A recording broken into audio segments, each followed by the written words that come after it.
And I'm really proud also of the folks that I get to be in coalition with in the Bronx, Antiwar Coalition, because we are also trying to tell the truth, and they don't want us to.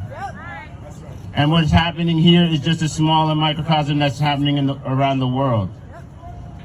And I'm also a member of About Face, Veterans Against the War. And in my own experience, when you see that kind of violence, you know that it's a lie, but they try to make it seem that it's right.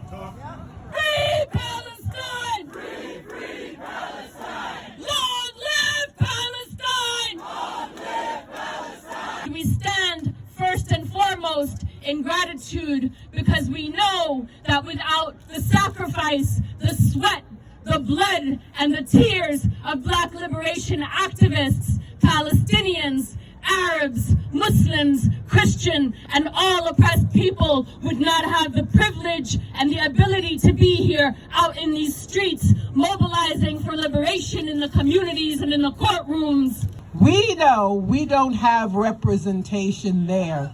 We know our struggle is here, across the country in our communities.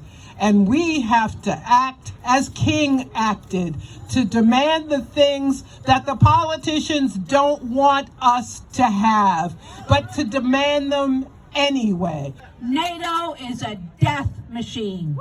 It's a war machine. We don't want it just not to expand. We gotta disband it.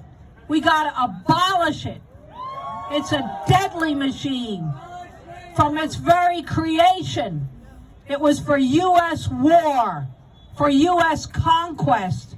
It's always expanded. So it's important not to go backward to demands that earlier generations fought for. Millions of people in Europe demonstrated again and again to say no to NATO. Disband NATO, abolish NATO. So that's important when we think of the slogans today. Now, I'm part of the United National Anti-War Coalition, and on the demands of no to NATO and stop U.S. wars, there are demonstrations this week in more than 50 cities across the U.S. That's pretty good. That's pretty good. It means not only here today, but all across the country, people are beginning to mobilize, beginning to speak out at this grand theft. Billions for a new war.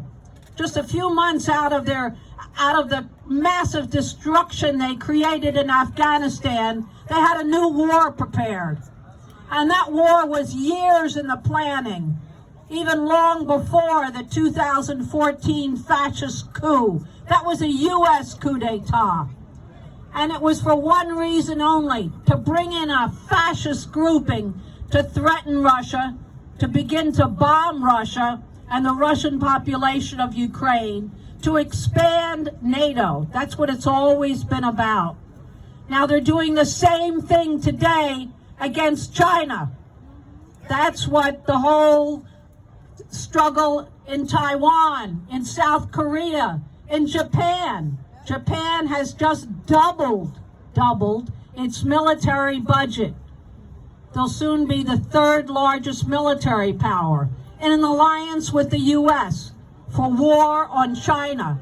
So we got to be talking about all these U.S. wars, because they're at it constantly. They're planning for it. They move the equipment for it. And our unity, standing together, standing in many actions all across the country, working together and pushing the demands as far as we can go. Because these wars come, the Democratic Party, the Republican Party, they're together. There's one war party. It's got two wings, different social bases, but on the war, they will vote together again and again. And it's only people's movements from below, the grassroots movement, that's going to stop them. So, no to NATO, stop all U.S. wars.